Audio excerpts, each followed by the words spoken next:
Costa Rica is not paradise. 8 things that shocked us as expats. I'm gonna tell you all about it.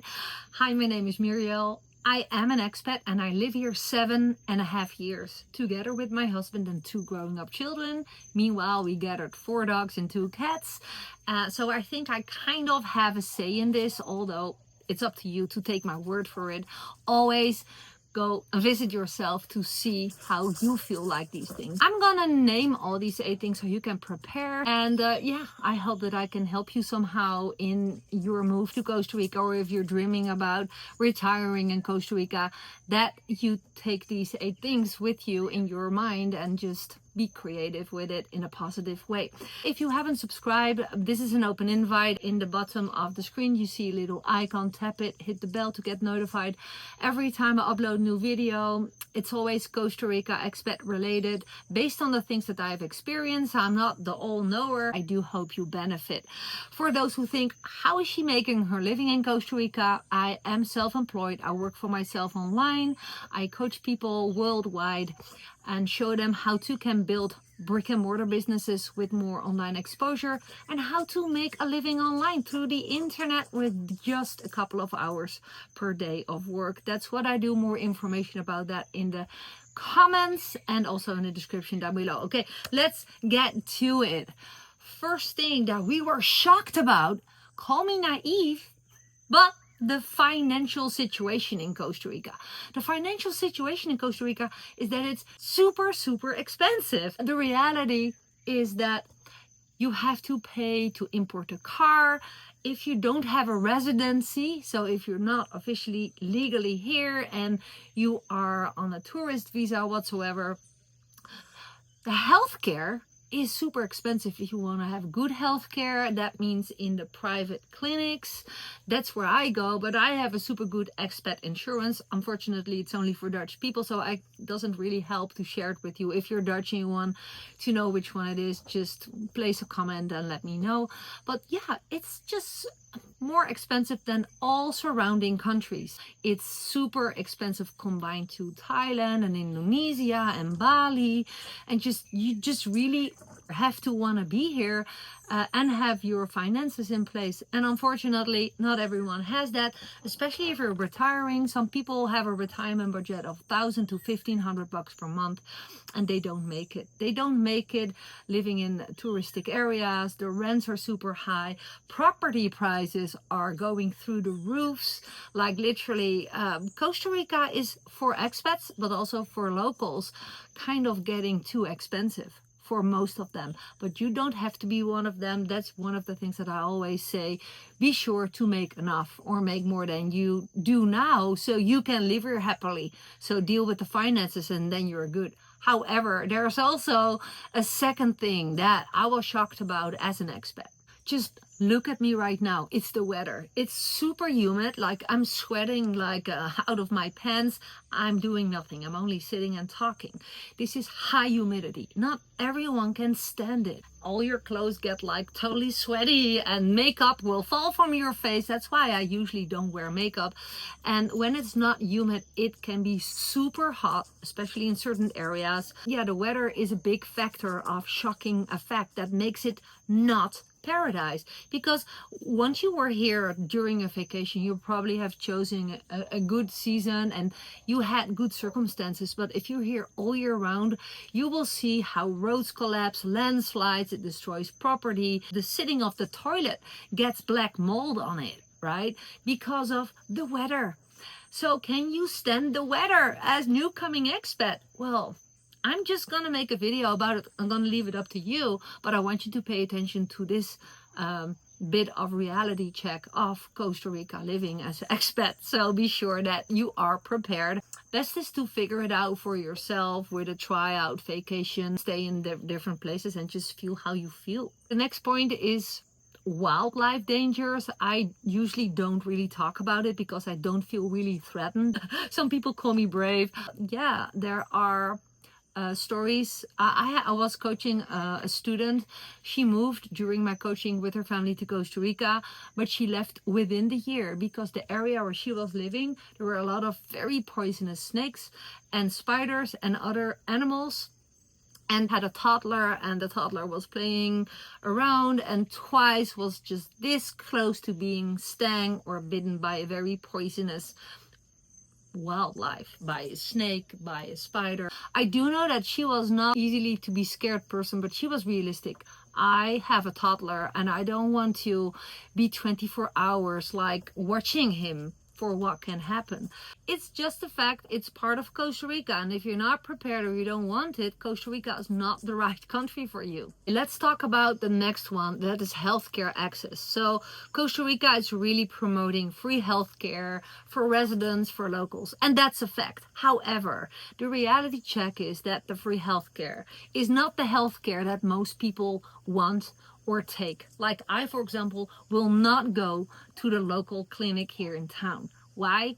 They don't know stuff. There are stories how wrong diagnoses were created, and people had literally damage to their body because doctors didn't know. So what I do with my family, if something happens, and I have two grown up children here in Costa Rica, so both of the kids broke a bone, one collarbone by falling off a motorbike, and the other one broke his leg bone by swinging between two rocks as a jungle child, and the vine broke and he hit with his leg a big rock, and that was a Saturday, and we had to fly to San Jose immediately for a good surgeons and stuff and diagnosis. So yeah, it is available healthcare, but it's not the healthcare that most expat wannabes want. It's not the healthcare that I take. It's accessible. Don't take my word for it, but I won't use it. And I want you to know. So be sure that you have good insurance or a good budget to go to private clinics. And those are situated in San Jose. That's Clínica Bíblica, for example. The other clinic is called Metropolitana. That's nearby Liberia. But I also heard very good stories about SEMA. I think that is part of the healthcare over residents, but I don't have personal experiences there. I do know that the best experiences that I have heard of are from Clínica Bíblica Metropolitana, and those are private clinics, and that's not free. So, or you have to just pay cash when you leave, or swipe your card, or have a super good insurance who covers it. That's what I have, but those are pretty rare. Yeah, number 5 is a biggie. It's security. How safe is it? Theft, rape. Yeah, I don't like to talk about it, but especially where a lot of expats and tourists are coming, there's theft. There is all these crazy crime stuff. And let's be real, there is a reason that we have 4 dogs. One is a big Doberman and one is a big Shepherd, and I have 4 dogs.